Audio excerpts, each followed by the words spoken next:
Pizza and Co. Welcome to Second-Hand Haunting, where we read ghost stories I found in a second-hand book I found in a second-hand shop, and try and make sense of them. Fun of them. Sense of them. Something of them. Yeah, you're right, we do try and make something of them. And fun. Oh, look at that. I've thrown you off. It wouldn't be an episode of Second-Hand Haunting if you didn't. Do you know, I feel like we've been doing this podcast for quite some time now.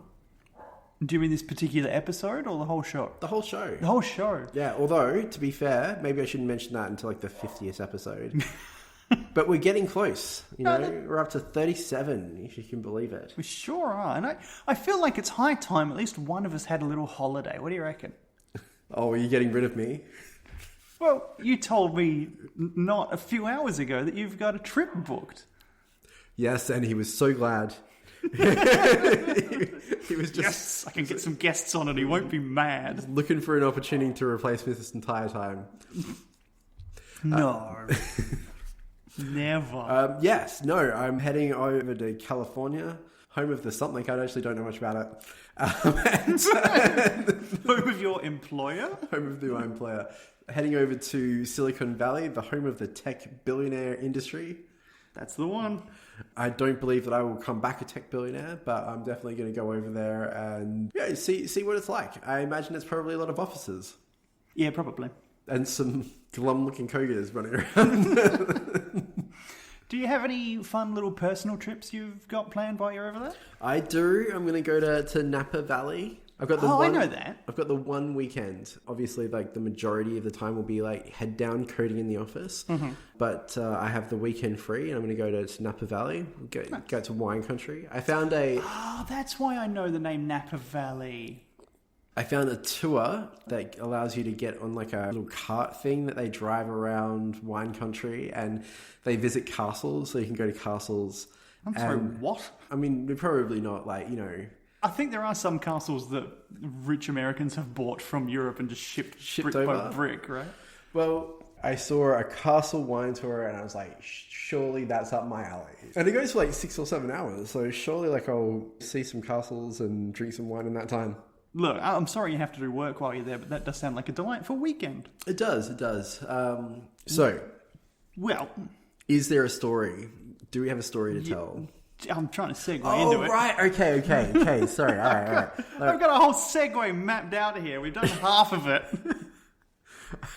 Should we just like pretend like, okay, so the last thing I said was... Well, while you're in the area, do you think you would be heading anywhere near, say, the El Dorado County? Is that where gold is? I think most of California's been purported to have gold at some point. Right. Maybe that's why it's El Dorado, huh? But I think you're probably about right there, yeah. I'm not sure, but I'd be interested to hear more about it. Well, it's a good thing that I just so randomly happen to have had in my bag today the book Ghost Stories of California by Barbara Smith. Go, Barbara. Which includes the tale of the haunted Vineyard house in El Dorado. Ooh. El Dorado County. Ooh. County. So we could go through that and you can kind of get a feel for what you might be wandering into, yeah? Looking forward to it. Okay. Here goes.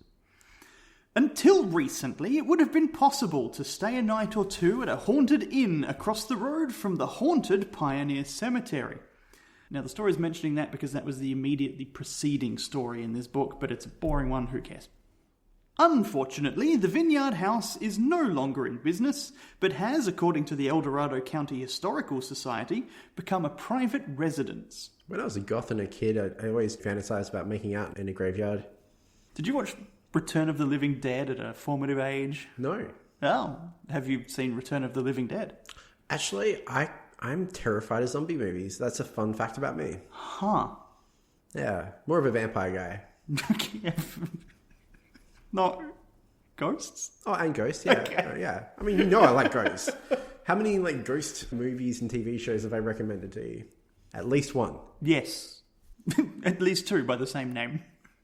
Counts. Yeah. Perhaps now that the house is serving a more intimate purpose, the spirits in the building have been calmed. Robert and Louise Chalmers built the rambling 7-bedroom Victorian hostelry adjacent to their vineyard in 1878. Robert, who was an accomplished man and had once held a seat in the state legislature, began to go mad not long after. Mad, I tell you, mad. Seymour! Is there about half of the stories that we have that include someone going mad within the first 2 paragraphs? Lots of mercury. Yeah. Yeah. History has not been kind to Louise Chalmers, and perhaps life wasn't either. She had already been a wealthy widow when she married Chalmers. Her first husband, who had been Robert Chalmers' partner, committed suicide. You know, just let him kill you already. That's the man I was telling you about. That's a loaded sentence. Probably the mercury again. Do you think they were partner hat makers or something? Yeah, absolutely. I mean, it was just in the hats too. If you just wore hats, right? Like, I think the problem with Mercury and hatters is the fact that they would style the brim like with a bit of saliva from their mouth. Oh, right, okay. And the felt had been stiffened using mercury. Okay. So they would just gulp. Right into the old mouth hole there. Now, that is not to say that touching mercury with your bare skin is a safe thing. It is absolutely not. And yet they put it in like thermometers, right? Not anymore, they don't. No? Nope. Okay, but they used to. They used to. I remember. Yeah, they also used to make hats out of it. So I mean, yeah, I was gonna say I'm pretty sure I had a mercury thermometer when I was younger. That's probably the reason why I'm so crazy. The reason for what we will leave up to the listener's imagination. Or if you have a diagnosis, send us an email at second. I'm sure it would be one of many. Soon after her second marriage, Robert began to go insane. Eventually... Insane in the brain. Sorry. Oh, God. I'm aware that there is a song by someone called Insane in the Membrane. That's all I've got. Okay. I'm assuming you just sung a bit of it? I did. Okay. Is that Metallica? I'm going to say no. Okay. Eventually, his mental deterioration became so severe that he would carry on whispered conversation with himself and lie in freshly dug graves to see if they would fit his body. They dug graves to see if they would fit his body? I don't think they are digging graves specifically for him to lie in, so much as the fact that their house just happens to be across from a graveyard. And when the people who own the graveyard dig a grave, he's like, whoa. I wonder if I'll fit. Do I fit in that one? Is this my hole? Was it made for me? I don't know why I expected you to get that reference, but someone out there will, and I'm leaving it in. Okay. I love the commitment. The commitment to something that I'm not exactly sure what it is, but love the commitment nonetheless. First of all, if you are like a grave digger, right, why the hell not? Right? Like, it's not... Oh, no, I don't think he's digging the graves. Okay. He just happens to run a hotel that's next to a graveyard. Oh, right, so he just sees people digging fresh graves and then runs over them. That is pretty Are they finished yet? I don't know why, but it seems to make more sense to me if you're actually digging the graves. Because you're already there, but like to run across to like check. Yeah. No, I think they'd just been a little bit ghoulish and thought, well, there's a graveyard there. Let's build a hotel right next to it so that when there is a funeral, people have got somewhere to stay. Well, that is just a great commercial idea. That's the American spirit, that is. Alive and kicking. Well, kind of alive. You don't want it to be. You don't want it to be kicking. Don't want it to be ringing that bell. No. You got that. You got that one. I know. I was wondering if you get that reference. It was at this point that Louise locked Robert in the cellar of their enormous home. So do you think Louise here has noticed Robert's proclivity for putting himself underground and decided to just put him in, like, the general underground? The general underground? Yeah, well, he's in the cellar, right? It's like, well, you want to be underground so much. There you go. It's a safe version of being in a grave. What a fun fetish. Oh, God. Ooh, yes, underground. That's where I want to be. Oh, God. People passing by the He was into strangulation too. No. Oh, my God. Just saying. What evidence do you have for this? Okay, well, anything that happens after this is your fault because you kept going. I'm saying that if he has a fetish for death and being underground, then it could extend to a general idea of like having a bit of a fetish for just being dead or being close to death. And strangulation could get you there. So I hear. You're positing that he in fact has a fetish instead of just suicidal tendencies. Yes, yeah. No, okay. I think he has a fetish as opposed to suicidal tendencies. Okay. I mean, because like I don't think like with suicidal tendencies, we can just jump into a grave, right? You're just like, you know. Look, I don't know. I don't know. You'd write a letter. You give away all your things. If anyone starts giving away all of their stuff, like, you know, beware. Yeah. Nah. People passing by the Chalmers home often reported hearing terrible moans and screams emanating from the structure's basement. Rumours suggested that Louise completely abandoned her husband, except to deliver his meals. Others claim that she treated him as humanely as she could under the circumstances. I posit that two things can be true at the same time. I like it's like humanely as possible under the circumstances. Why can't it just be humanely as possible? Why does it have to be humanely as possible? Like, humanely. Whichever the case might have been, Robert himself decided that his wife was trying to poison him. He stopped eating the food she brought him and starved himself to death. This meant that, just as her first husband had done, Louise Chalmers' second husband took his own life. Okay, so he was suicidal. Starved himself to death. Like, he couldn't get an apple from down the road? Like, no, he's locked in a basement. Oh, she locked him in the basement? Yeah. Oh, okay. And I thought she just asked him to, you know, work down there a bit. No. So she's like, you have a fetish for graves. Why don't I just lock you in the basement? I feel like that's a jump, you know? Yeah. Like, it's a desperate one. I can kind of understand in 1878. Can you understand this apparent criminal, can you? Like... No one knows what mental health was back then. Look, I'm saying it's a solution. It's not great, clearly. Okay, all right. I'll concede that point. It's a solution. It's hard to argue against the fact that it's a solution. Yeah. I wonder how she explained that away. Well, I think we've just read it, haven't we? Well, I wonder if she was, you know, was she prosecuted? Oh, we're about to find out. Let's keep reading. We'll see what happens. Reading. Although there is no concrete proof to support the conjecture, the events of the next few years make a decent case for Robert's spirit having come back to haunt Louise. Yeah, I think we're absolutely done with any potential... incarceration. Yeah. The Vineyard stopped producing, depriving Louise of what had once been a substantial income. It soon became necessary for her to rent out some of the rooms in her palatial home. Bugger. Oh, so they didn't intentionally build an inn. They just built a big house. Right, and it became an inn because the vineyard stopped producing. Yeah. Maybe he was just good at keeping grapes. Like, as opposed to, like, haunting the vineyard, maybe he was, like, the person that was good at, you know, viniculture. She didn't realise he had to go out and water them sometimes. Like that, yeah. Or maybe there's a particular, like, watering schedule, you know, like, maybe she overwatered. Who knows? 1878. How much do people really know about gardens?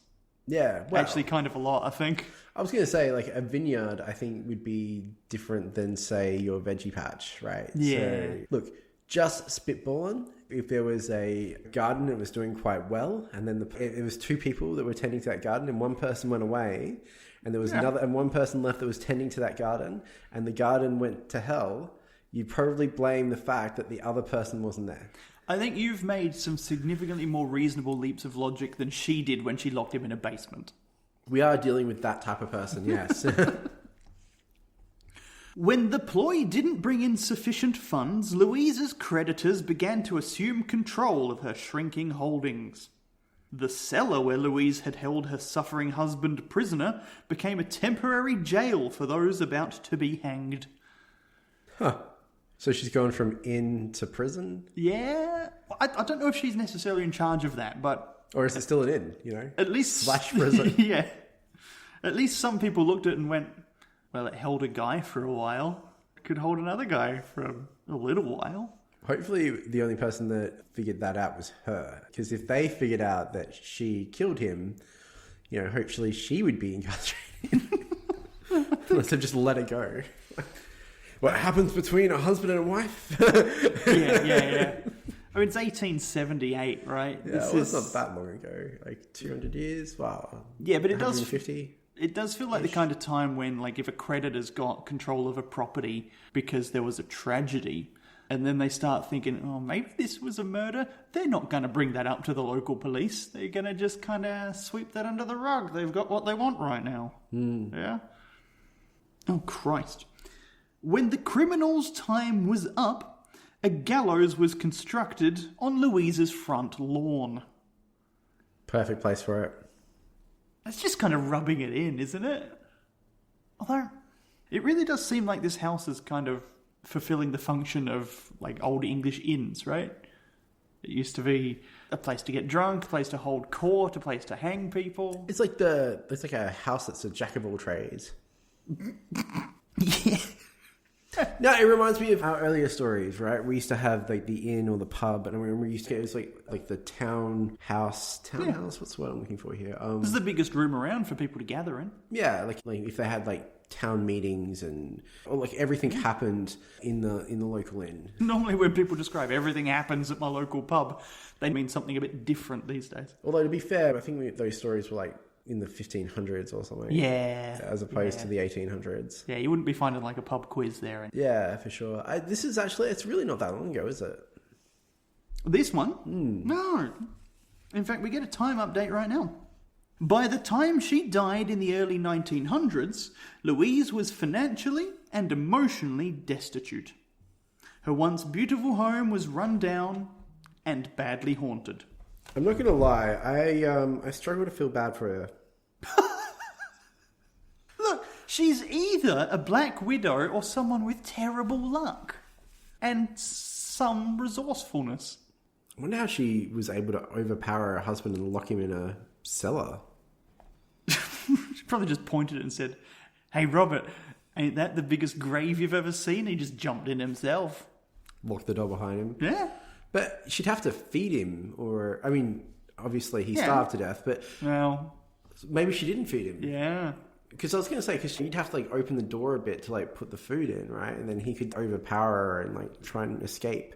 Because I'm going to assume that she didn't have, like, one of those doors installed Like where a it has, hatch like... or a trapdoor or something. You know how they have in the prisons when they've got the slot? Yeah, the slot. And we haven't even, like, dove into the fact that he would have had to have been going to the bathroom somewhere, like... Oh, stop that. No, that's beyond the pale even for this podcast. Okay, so let's just ignore all the practical implications of him being locked in the cellar, shall we? Yes. Yes, we shall. Sure. For nearly 50 years, the property fell to a succession of owners. No one stayed too long. Usually, the sounds of Robert's spirit rattling the chains in which Louise had him bound, or footfalls shuffling up and down the basement stairs, were enough to chase prospective innkeepers to another business venture. For a while, the house stood empty. Oh, so she'd get other innkeepers in to, like, take care of the place? No, I don't think she's doing that anymore. I think she's gone. Oh, okay. Yeah. All right, so...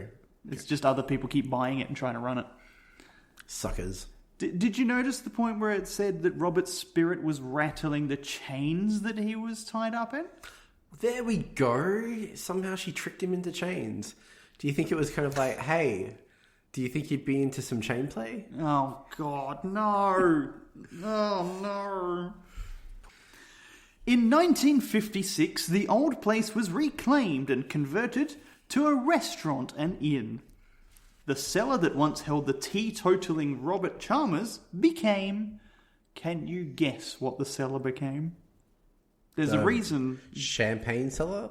There's a reason that they've only just now told us that Robert was a teetotaler.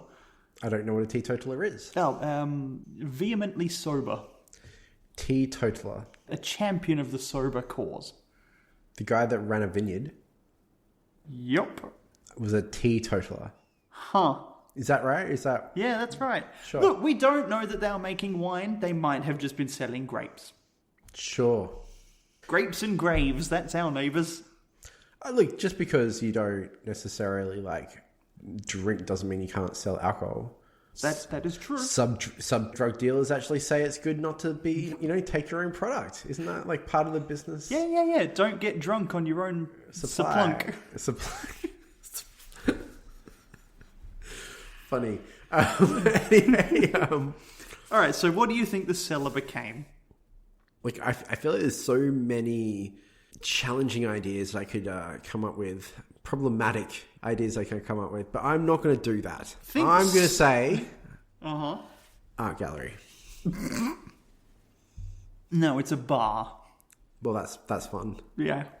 That's probably why you mentioned that he was a teetotaler. Yeah. That connects. Yeah, we got there. Yeah, that. Imagined if I actually thought it through. We wouldn't have a podcast.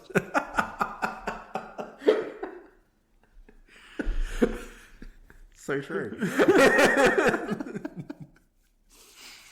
Revellers were often treated to the sounds of invisible taffeta skirts rustling and laboured breathing emanating from invisible sources. Oh, bullshit. That sounds like a classic, little speakers in the walls type of situation. I thought you were just going to say they're drunk. Oh, no, I was going to say, it sounds like the place was set up to be like a haunted bar. In 1956. Yeah. Feels early for secret speakers, but Okay. if they had invented secret speakers, would they have publicised it? No. Okay, all right. Let's assume that, and I know that you don't want to do this, but let's assume that they actually heard something or witnessed something. And now we've assumed that they would not have hidden speakers. For me, when I heard that, my bullshit meter went off, because I was thinking that it'd be something hidden in the walls. If that wasn't the case, what do you think? See, I simply thought that you might be trying to question why the potential ghost of Robert was making the sounds of skirts rustling and laboured breathing. Skirts? You mean chains? No, it says skirts. Taffeta skirts, that's fabric. Okay. He was wearing a skirt? Is this where we're going with this? What's happening? I have blacked out. I have as much information as you have, my friend. Okay. Well, to be fair, I asked you a question first. I was like, I said, what did you think that those noises could have been if they were actually heard? The sound of rustling skirts and laboured breathing in a bar. Oh, okay. So you're just going to say people, aren't I think there's people having some rumpy-pumpy secret in the corner, yes. you? Rumpy Pumpy in the corner. Yeah, where else do you have rumpy-pumpy? You don't have it in the open now, do you? Well, I feel like in the corner in a bar is kind of in the open. Well, it's booths. Look, I know, I feel like I'm beating a dead horse here again, but that's another fetish. That is, yes. A bartender once watched in awe as wine glasses gently and quite impossibly slid across the bar. Woo. I think that's pretty easily explained by the fact that the bar was probably not straight. I'm feeling more convinced. Oh, Christ. Yep. In 1975, a family named Herrera bought the Vineyard house in partnership with their friend David Van Buskirk. Well, it does remind me of one thing. I'm not sure if you've heard of it, but there's a place where they observed rocks that would move across the ground. Like a mystery spot thing. Mystery spot, yeah. It was like a mystery spot where there was rocks and they would leave trails in the ground. Hang on. Yeah. No, that's not mystery spot. That's a salt flat. Right. And they couldn't figure out why the rocks were moving along the ground and why they were leaving trails. And they thought it was a mystery that these rocks were somehow moving by themselves. After additional research, what they actually found out was that it was on the days where it rained heavily, they floated enough to be able to move along the ground and then left a trail. Yeah, they scraped a bit. Sometimes I think... Which was incredibly disappointing. But the thing that was incredibly disappointing about it was the fact that I heard about it in the first place. So you're telling me that you reported on this, took film, video, did full reports put it out into the news as this mystery occurrence of rocks dragging on the ground without spending a bit of time just observing what they do in the rain. Like, that was incredibly disappointing to me that was like, they didn't do that. Okay, what I would have so considered to two be things. a small amount of research. So two things. The first is a defense. And the defense is, I believe this phenomena happens in Death Valley. Mm-hmm. That sounds right, yeah. Yeah, which gets like 50 degrees in the day and like negative 50 degrees at night. Okay. Like, it's not a place you can just hang around and hope for some rain. Set up a camera, though. Like, it's not a good defense, Okay, but it's a defense. sure. The second is, how do you think the stories get into these books? Fair enough. They don't report upon the facts. Sure. They report the fun mystery. They get people talking and get engagement and get people emailing us at secondhandhaunt.email. Damn it. Links in the description, damn it. That's the way to win hearts and minds, Callum. Give us, if you're listening to this, give us a rating, 5 stars, please. Or alternatively, Just write us a review. I don't even care what's in it. Or alternatively, like, just do whatever you want. So, anyway. Go film some rocks for all I care. Editor's note. Turns out that phenomena is actually slightly more interesting than that, and Skeptoid, who I have mentioned before and will mention again, did a fantastic episode on it called The Living Stones of Death Valley. I have put a link in the description if you're interested in the true story. Ready for more? Love you guys. So, anyway, where were we at? So, the glasses are like moving along the table. And There are entirely scientific reasons that something might slowly scoot along what seems to be a flat surface. Well, I guess it really depends on a lot of factors as well, because we're not observing this with like video, or we're not doing a proper analysis. We're just hearing the story from a book. So it's hard to say. It's hard to say. But I mean, I'm more convinced. Oh, okay. I would have been even more convinced if instead of rattling of skirts, it was rattling of chains. Well, that happened too, to different people. Yeah. The new owners were confident that their experience in the hospitality industry would serve them well. The foursome put countless hours of work into the place. Gary Herrera spoke of painstakingly choosing the colours and fabrics and ordering vibrant shades, only to have his shipment arrive in completely different shades than he had chosen. Ghosts. Yeah. Messing with your orders. Ridiculous. Couldn't possibly just be a shipping mix-up in 1975. Ghost cast a spell. Puzzled, Colour changio. Puzzled and annoyed by this turn of events, Herrera had the shock of his life while leafing through a scrapbook that he'd found in the house. Okay, so point number 1. If you buy a haunted hotel and find a scrapbook in it, you do not look at that thing, do you? Oh, I do. Why would you not? First of all, why would you not, right? Because you don't even believe in this stuff. Like, surely if you find a scrapbook anywhere at any time, you go for it. Well, I don't think I would buy a haunted hotel to end up in this scenario. But yeah, you're right. I would absolutely be looking at that scrapbook. Okay, I can't be too mad at Gary here. Yeah, I was going to say, it reminded me of, I started watching Supernatural for the first time. Yes. And in one of the episodes, there was like a couple and they went into an abandoned mental institution looking for ghosts. And I remember thinking to myself, that's probably not something that I would do. But like, surely that would be something that Callum would do because he doesn't even believe in that stuff, right? Well, I think we might get our chance to do that ourselves soon.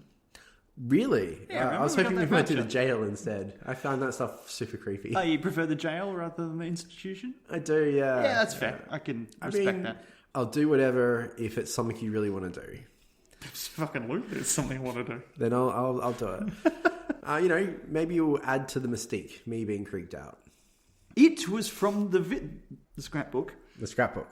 It was from the Vineyard House's early days, and revealed that the colours and fabrics that had been mistakenly delivered matched the original decor. Ooh. Okay. Yeah, I don't know. It's 1975. How many okay. options of decor have you got? Brown and beige? So the scrapbook matched the theme of the time. No, so what happened is the scrapbook proved that the weird fabrics that arrived that they never ordered were identical to what the hotel used to have.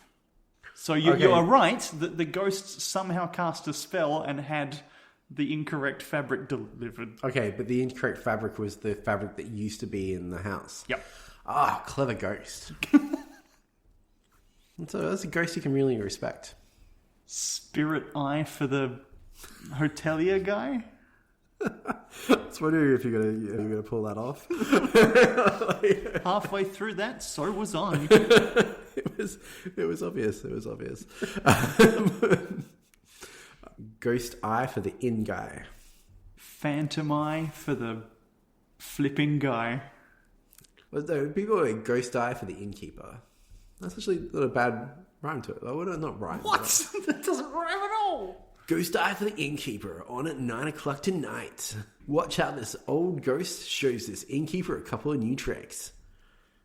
You know what? I don't feel like you're on board. No, I'm tapped out, much like the kegs in the basement of the inn. The man, who had been skeptic on the subject of the supernatural, immediately developed a new respect for forces that he could not see or fully understand. The charmer's ghosts were not content to remain so subtle, however. When a young couple checked into the hotel, a man decided to turn out the lights in their room so he could play a trick on his partner. Woo. Is this something you've ever done? No, me never. Turned out the lights and sat in darkness waiting for your wife to walk in? No, but also, nor have I ever played any tricks on my wife, which, to be fair, I do not think she would be a fan of. Do you ever see those like internet clips where like people play pranks on their partners? Uh-huh. Yeah, I don't think she would stand for that. No, fair. I don't think that would go well. And there's fun pranks where by the end of it you both end up laughing, yeah? This doesn't feel like it's going to end up with both of them laughing. No, that sounds like some silent treatment. He then sat down on the bed and waited for her to come out of the bathroom. Well, at least he can't scare the shit out of her. Oh, no!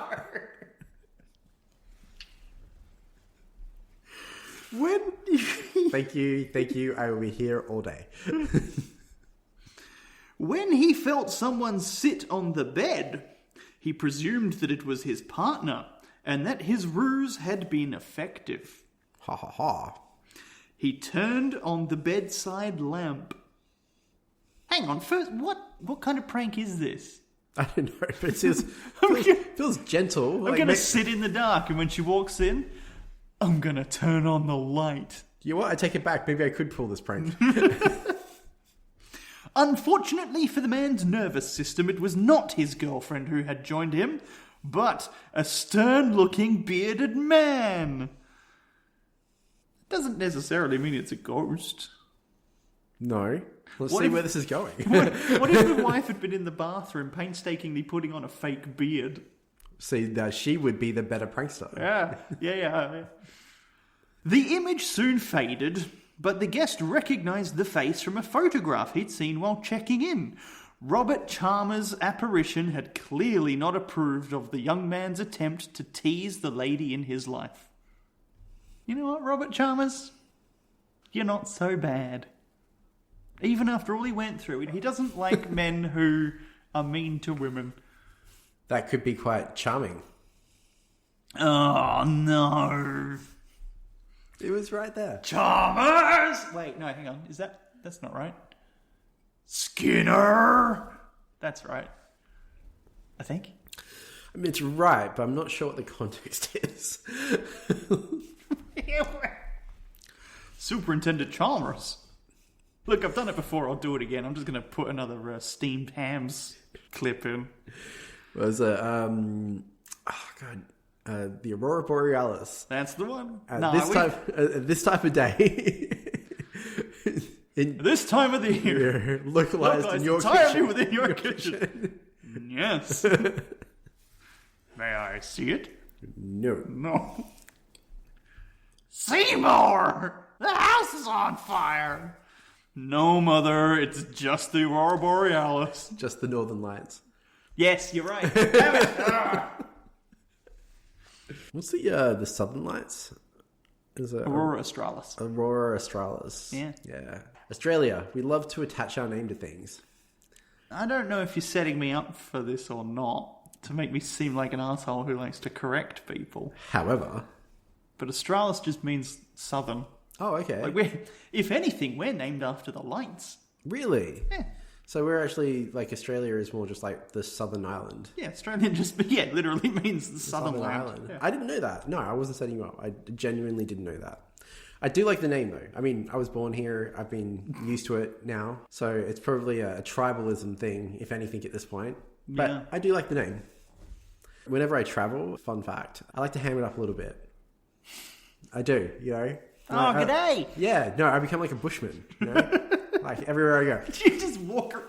Okay. Like, I might even buy the hat. Yes. When you go to California, you need to bring a cork hat with you. Yeah, Please. absolutely. Go get an Kubra. Yes. Yeah. Yeah. Just like walking around, hey, g'day, mate. How you doing? Yeah, but I do kind of want to see you in a Stetson. A Stetson? Yeah. All right, fair enough. A member of the hotel's housekeeping staff was alone in the inn when she heard the telephone ringing. She left the guest room she'd been preparing, answered the call, and, after conscientiously taking a message, returned to her regular duties. But only for a moment. There, on the bed she just made, was, quote, a definite outline of a reclining body, end quote. The woman fled from the building, returning only when she knew other staff members would also be there. I mean, of everything that's happened, that's pretty weak. Do you think that little pranky man ran out of the room and never returned to the hotel? No. Stark naked. What? I don't know, I just came up with it. He's not Robert Chalmers. I don't know why, I just, whenever I imagine people like running out of a building, and I just imagine them stark naked. Maybe that's my fetish. I'm going to need a minute for that one, ladies and gentlemen. Huh. Like in fear. Like they've always just been in a shower or something. Oh, like it's the Looney Tunes or something when someone runs so fast away that their clothes stay where they were. Yes. That's what you meant, wasn't it? No, I meant when like someone like randomly just runs out of a house in fear. Like they're always like in the shower running, they're getting chased by a serial killer, and then so they're like running out of the house naked. I don't know why, but that's the first thing that comes to mind. I'm baffled. No, there you go. You're right. You know what? I have to be honest. I have to be true to myself. That is the crazy thing that I think of. Ollie, I think you are absolutely correct. That is your fetish. Oh, that's so funny.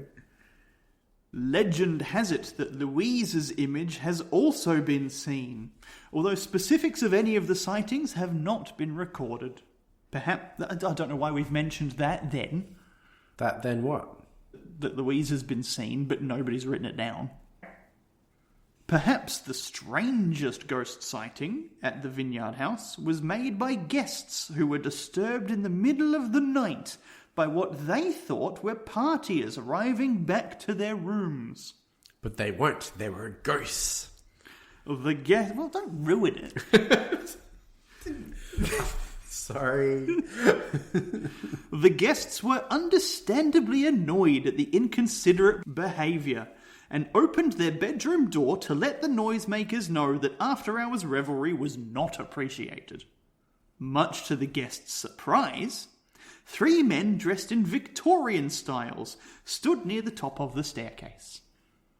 For a moment, the couple stared at the images in complete shock. As they did, the images stared back at the couple in equal, if not greater, astonishment before dissolving into invisibility. So I don't think that was ghosts. I think that was a rip in like the space-time continuum. Oh. So what they were really doing was they were briefly looking into the past, and the past was briefly looking at them in the future. I see. Yeah. So, new theory.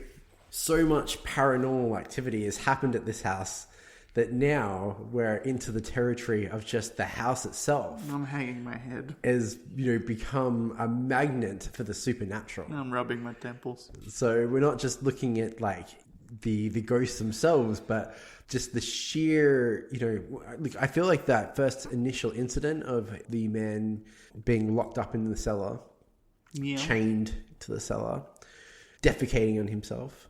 This trauma has opened up a rift in space-time continuum that has let the ghosts and the supernatural Is into that the the one house. thing we're missing from time travel experiments, is it?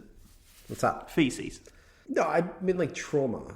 Like mental trauma has had such a big impact on this house that it has now attracting supernatural phenomenon. That's my theory. Well, you heard it here first, folks. Time travel is supernatural, not sci-fi. Can it be both?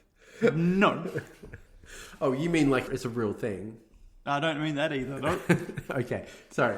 When you say like time travel, because I mean, you gave me the difference in sci-fi would be like not real, and then you're saying supernatural. Well, no, sci-fi is like... Hang on a minute, what? Sci-fi is like, fictional, right? Like, so we're like a fictional story, right? And what is supernatural? Real. Like, that's a real phenomenon. Like, supernatural phenomenon. Like... Okay. So, from my perspective, you're saying time travel is real. Exasperated. And from the listener's perspective, we are in the past, so we have time traveled. Ooh. Hey, look, Einstein theorized the ability... That equals MC squared. Moving on. Theorized that there could be the ability to travel in time, like given certain circumstances. So is that why he wore the same outfit every day? So that he did in fact invent time travel, and he's like, well, I've got to cover myself somehow. I'll wear the same thing every day so no one can tell whether I'm future me or past me. Theoretically, scientifically, time travel is possible. Yeah, right. Like it's fine. You don't have to believe. You don't have to, believe in science. That's cool.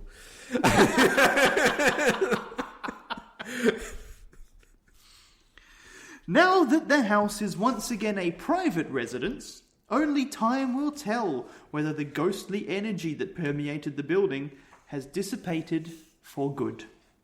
The end. Oh, is that the whole story? That's everything we got on the Vineyard house. Oh, right. I feel like it was a short story that we maybe me, dragged out. It was a short story, but a long time. It was time travel. Woo! I'm going to send you some articles later. Oh, God. I mean, look, there's other stories in this book. There's shorter ones even. We could do a little extra bonus story at the end of the episode. I could try and let you speak this time. See how that goes. It could be it was like a different time podcast. No. Yeah, so I'd love to do a monologue. Yeah, no, that sounds good. I'm keen if you're keen. Yeah, all right, let's do it. All right, we got two options. We have Antique Effigy or School Spirit. Antique Effigy. I think that's a good call. Oh, that's right, it's this one. Okay, I think you might like this one. So we are continuing on with Ghost Stories of California by Barbara Smith. And this is the story entitled Antique Effigy. Antique Effigy. Burning effigy. I suppose I should double check. Okay, that's a good sign. Do you know what an effigy is? Like a cross? Like a symbol? So when you said burning effigy just then... Did I think of burning cross? Were you thinking of a burning cross? I was. Oh boy. Is there something wrong with a burning cross?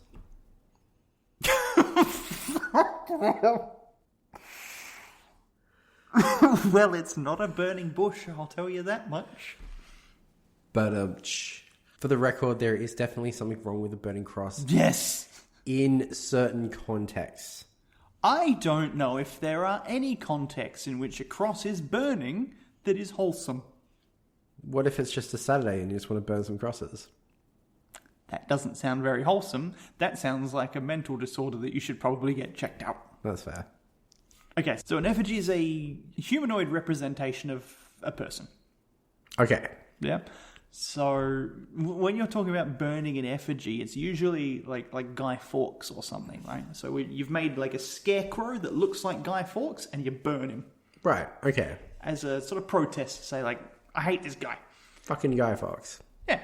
He tried to blow up a whole bunch of people. Fuck him. Was it more of like a terrorist attack? It sure was, yes. And it was in protest? Do they not have Guy Fawkes Day? He was a Catholic and tried to blow up the Protestant. Do they have a Guy government. Fawkes Day? Do they? Yeah. Yeah. Yeah. 5th November. Yeah. Remember? Yeah. Remember. I do. So, terrorist, but has his own day. Yeah, because it's like the one time That's that when they England... murdered him, though, right? Yeah. Yeah. It's the one time that England caught a terrorist before he blew up an entire institution, and were like, yeah, screw this guy, let's burn him. Mm-hmm. So they remember the time that they stopped the terrorist attack. Sure. Unlike America, who remember a time when they didn't. Wow. I think, effigies. What a concept. So and I thought I was offensive. No, sorry. So an effigy is not necessarily something that is designed to be burned. It's just a representation of a human. Right. Yeah. Representation of a human. Yeah. And yeah, so maybe if I made a voodoo doll and burnt it. That's an effigy. Well, God damn it. Did I break A voodoo doll is an effigy, yes. You don't have to burn it. That's why I said no. And if I burnt it, that's why I said if I burnt it. Like, it'd be burning an effigy if I made a voodoo doll of somebody and then I burnt it, right? Uh-huh. That would be burning an effigy. Yeah, sure. Or if you just happen to, like, there you go, that Buddha over there, that's an effigy of Buddha. Okay. Yeah, it's a small carved representation of the Buddha. Right, so if I went and burnt the Buddha, Oh my God. that would be burning an effigy, is that right? It shouldn't be much of a surprise to learn that antique stores are frequently home to a ghost or two. Such businesses are, by definition, depositories for interesting artifacts, and the very thing that makes those pieces qualify as interesting often imbues them with psychic energy, or, more simply put, causes the objects to become haunted. Woo. This is why I frequent op shops. Looking for haunted objects? No, looking for books about haunted objects. Oh, okay. I look for haunted objects. Have you found any? I have. Did you burn it? Like an effigy. Effing yes, I did. Such an item was housed at a store in Bodega, a coastal community north of San Francisco. Hey, this is still in the area you're going to be. Do you know what? I think Napa Valley is north of San Francisco. It is. The haunted artifact is... Would you like to guess? A shoehorn. Would you like a second guess? Given everything we've just been talking about? Oh, sure. A statue. Ooh, close. It's a doll, or perhaps more correctly, an effigy of a little girl who died in the 1880s. I replayed that back in my mind. I could see why you let me guess again. Yeah. The eerie likeness was modelled from the child's corpse and then enhanced by adding the deceased's hair and eyelashes. Lovely. So the deceased's hair and a slightly different bit of hair. This might sound a bit grim, but when my dad passed away, his... What? You know, I was there with him when he passed away, and his partner, like, cut his hair off and then, like, tied bits of his hair up into a little bows, and then she gave me a bit of his hair as, like, I don't know, like a parting gift, and I'm like... No, thank you. Like, I know I took it, but then I just threw it out. Like, why? Like, why would you think that I would Do you want this to be recorded or cut out? You can leave it. It's up to you. I don't mind, honestly. I'll let dealer's choice, but like, it doesn't bother me. Okay. But yeah, it's like, would it bother your father's partner? Could not give a shit Okay. for other reasons. Okay. But yeah, no, I've got some other stuff there for sure. Yeah, I mean, look, everyone grieves in their own way, but don't push your grief onto someone else. No, especially if they're also grieving. It's fine. I didn't understand why sending out keepsakes of his hair was considered to be like a normal thing to do. Like, I don't want a part of his hair. I don't want a part of him. So to be fair, I mean, great guy. Don't get me wrong. But, we had some great times. But you wouldn't exactly go and make an effigy and stick that hair onto it. I mean, he left me some great stuff in his will, you know, like one of his favorite guitars, one of his favorite band shirts. I've got those. I hold on to them. They bring back fond memories of him and some of the times that we spent together. But you know what? A bit of his hair, not so much. Yeah. So I just thought it was the creepiest thing in the world. It's like, why are you giving me a bit of his hair wrapped up in a ribbon? That's odd. That felt odd.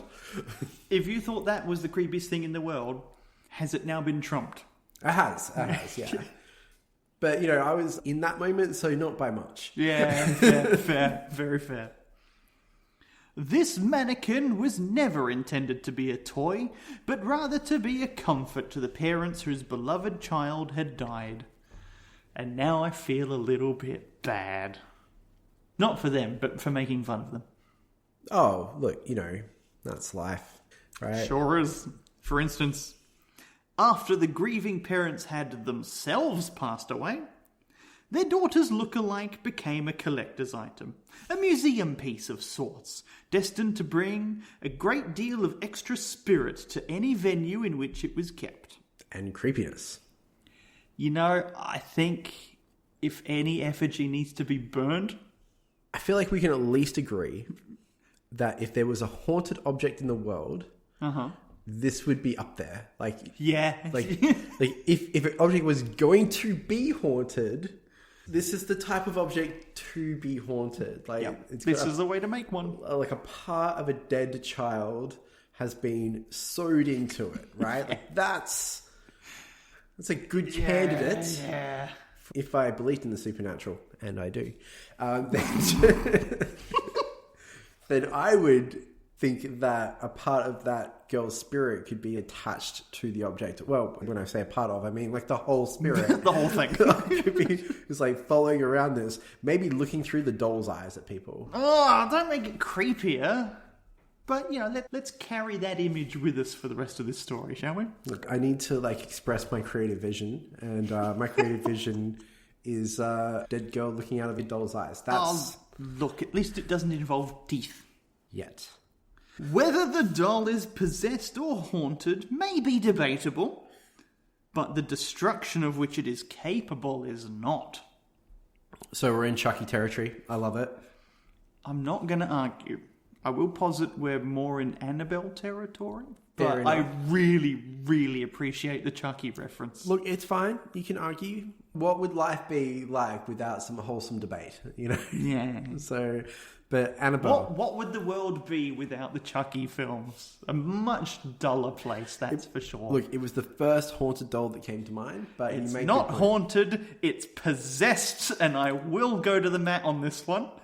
So, I mean, look, for the record, I was saying this doll was possessed as well. Okay. Yes, but the good boy doll is possessed by... Like a demon? No, by the serial killer, Charles. Right. Whereas I was thinking more like this doll would be like just possessed by a little girl. Yeah. Yeah. Which is different. Yeah. Yeah. Actually, I haven't... Probably not murderous. Probably. Sure. Honestly, I haven't seen Annabelle. Is Annabelle like possessed by a murderous ghost as well? Are we saying Annabelle because it's more like a little girl's doll? Yeah, I don't know or care for the Annabelle films. Right. Sure. That one film that it started in was all right. Mm-hmm. But the Chucky franchise are all worth seeing. All of them. Sadly... Child's play films. Sadly, I've not seen any Chucky film, nor have I seen Annabelle. I just know Chucky very well because I was, in fact, born in the 80s. I really need to sit down with you and introduce you to the wonders of the saga of Charles Lee Ray. Right. Chucky, as a character, actually came up on a lot of other contexts besides the films around like the 80s and 90s. Despite being in the film, like he was portrayed in other ways. How's that? Like it was hard not to know of the character. Would you believe that the Chucky films get to the point where they're actually one of the most nuanced descriptions of trans people portrayed in cinema at the time? Sure. It's wonderful. The proprietor of Country Treasures, the store which came to have the doll, lived near her shop. One night, the woman's peaceful sleep was interrupted by the sound of a crash that had apparently come from the store. Half expecting to find intruders had broken in, she ran to the door of the shop. It was locked, as were all the windows, and there was no sign of forced entry anywhere. Clearly something had happened to cause the noise, though. And if it wasn't a burglar, then what was it? It was the ghost of a child trapped in a doll that was... Well, I didn't really have to reap revenge, but it was reaping the revenge of being trapped in a doll. You know, maybe that was it. It's not that she died in any particular, like, bad manner. It was the fact that she had her spirit attached to this doll for so long that she just wanted to lash out. She wanted to leave this realm. She wanted to move on to a different state. But no, she was trapped here because of the effigy that was created of her. Her heart belonged in the East Coast. So, where were we? We were in California, which is home to the San Andreas Fault, which causes the most earthquakes on the planet. But that's probably a tangent that has no bearing on this story that involves crashes happening from in the shop with no forced entry. Sure, but like the most... Have you done like the legwork for this, sir? Like, have you got the research to suggest that it is the most in the world? No, I haven't. I'm being superlative. Is that a word? Superlative? I can't pronounce it, so I'm going to have to guess that it is. Okay. Superlative means like the most, the best, the worst, the most extreme version of whatever, right? I will take your word for it. That is a great word. So I think that it was the ghost. Okay, first of all, you know, if it was an earthquake, then you'd usually hear reports, you'd usually have your neighbours. I know. Definitely the Bride of Chucky. Sorry, Annabelle. That is the best one. Okay. On the first floor, the woman could not see anything wrong. She could, however, hear something. She could hear a humming vibration that shouldn't have been there. She got to turn a dildo off. It's thinking perhaps the distant rumbling of an earthquake, but sure, let's get nasty. So I feel like our podcast is me making nasty jokes and then apologising. And repeat. As soon as she reached the second floor, the floor where the dead child's effigy was displayed, the woman saw what it was that had made the noise and wakened her. The glass from the cabinet where the childlike figure was stored had cracked and broken. Do you know why she was so deep asleep? I do not like that grin. No, Ollie, why was she so deep asleep? You know, it was just a nice quiet night, is all. The proprietor's first glimpse of the effigy itself made her realise that this was an investigation that would be better carried out in daylight. With the shadows playing across the doll's unusually smiling face, it looked as though the bizarre effigy was crying. I actually genuinely find dolls to be incredibly creepy. That's because they are.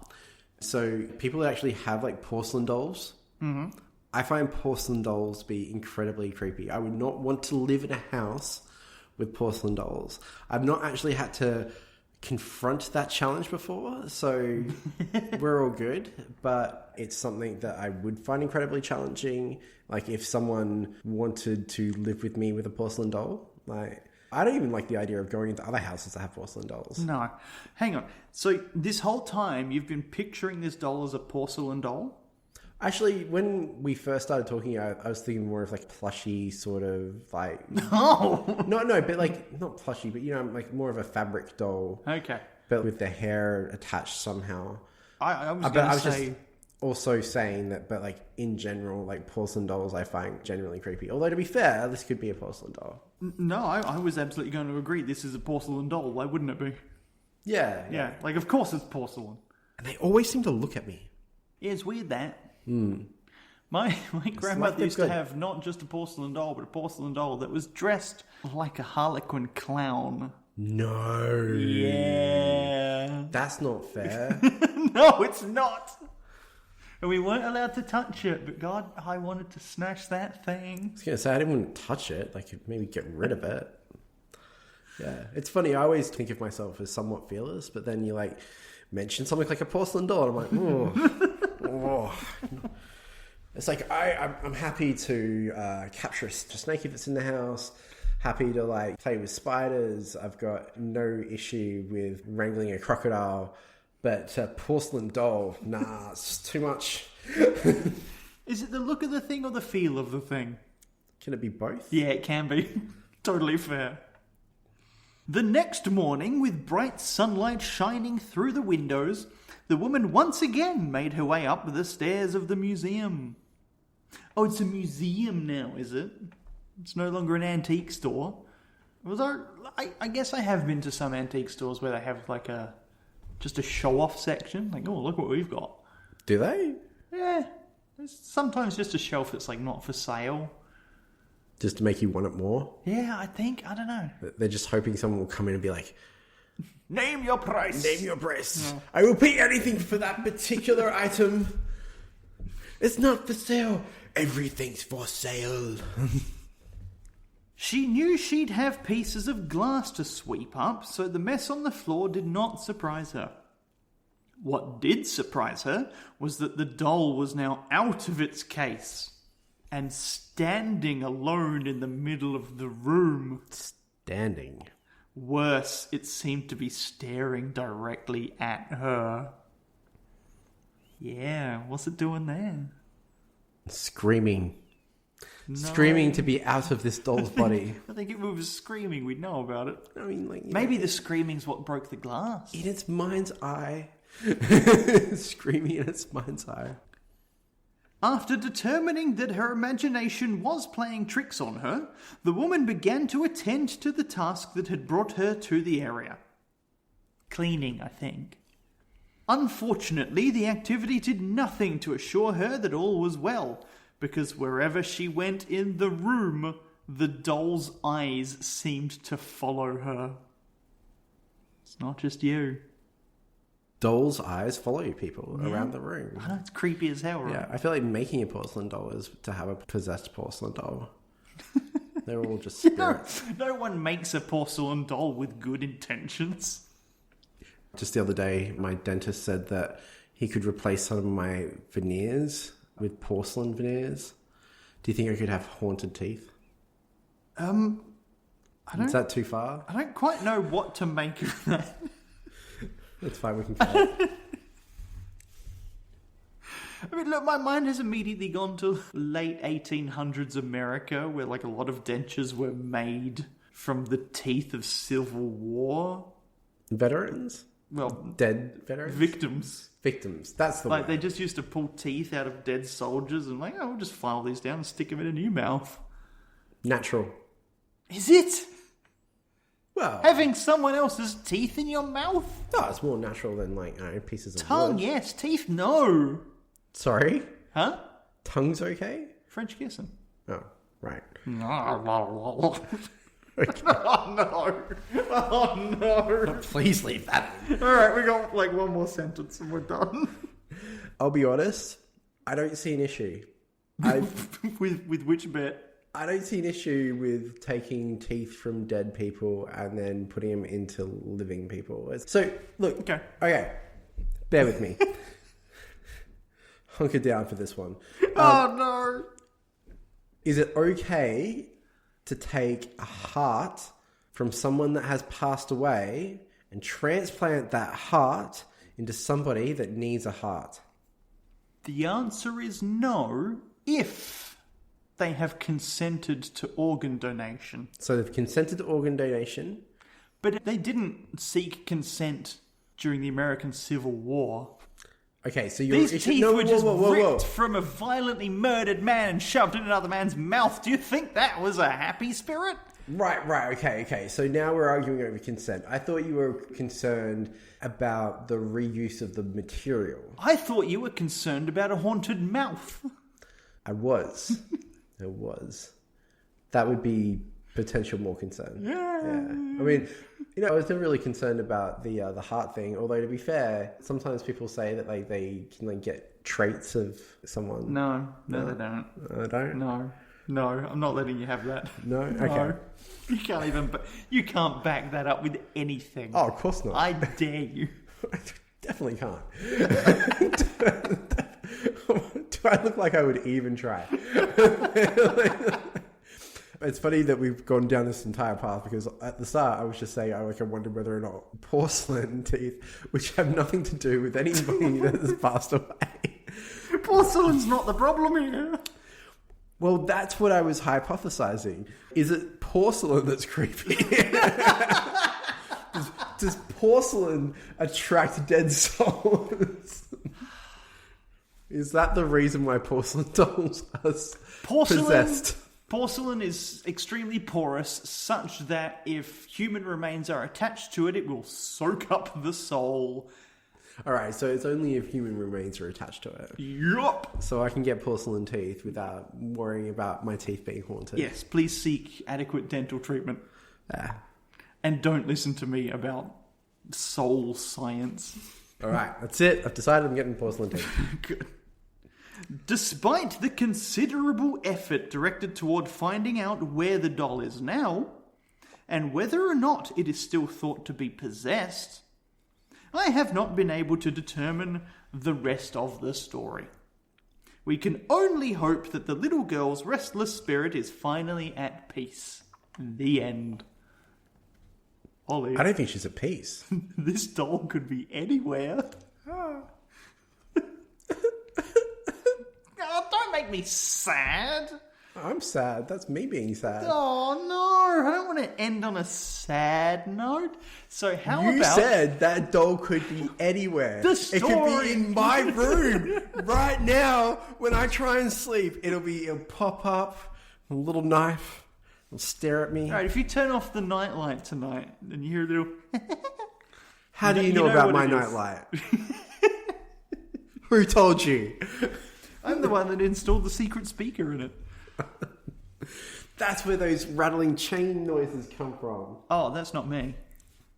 Don't tell anyone about my Pikachu nightlight.